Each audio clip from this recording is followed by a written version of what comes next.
Hello guys, this is Adsang and welcome to my mini vlog. So ngayong araw, may gusto lang akong i-share sa inyo. Ito ay binili ko from TikTok. Ito siya. So kung familiar kayo sa Manic, hindi ako sure kung ganun yung pronunciation nito, pero the best ito para sa ating buhok. Hindi ito sponsored ha. Actually ito nakita ko sa aking in-law, sa mother-in-law ko, na ginagamit nila ito. And then yung amoy talaga niya ay kumakapit sa buhok. So tinry ko siya ngayon. Actually dumating siya kanina and excited na akong i-open siya. Ito siya. Tanan! So ining, ay may kamapang ko na. So ining hair mist ay ni, ing baw na, babaw yung vanilla. Okay? At walang flavor din, I believe. Kasi, yung bestseller na naikit ko is itang love. Kaya itang chinek out ko. So, yung baon na nini, bala mo vanilla yun. So, nung mahilig-hilig ko ng baong matamis, perfect kay ni. Di ako kasi ibori ko, panay mabanglo, yung buwak ko. Lalo na kasi kaya kaming kulot.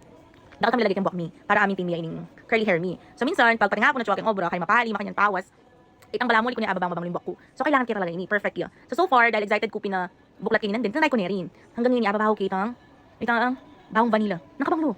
No joke, nakabanglo. Try nung kayo or nung bisa kayong mamawong mabanglo palagi keng bakyo makanyan aside keng kaya kang pabanglo keng malan perfect ini try ulitan ko ni aliyay sponsored ni aboryanan kay mo kasi malawan na ako matun makanini kay mura yamo ini 200 plus balo ko 280 makanyan check keng yellow basket ayan sali na kayo magpakaluwi na ita mo guys buri ka mo share ini kasi syempre ako na nung balo ko makasanting para kana ako buri ko din share kay kayo ita mo okay thank you for watching, bye.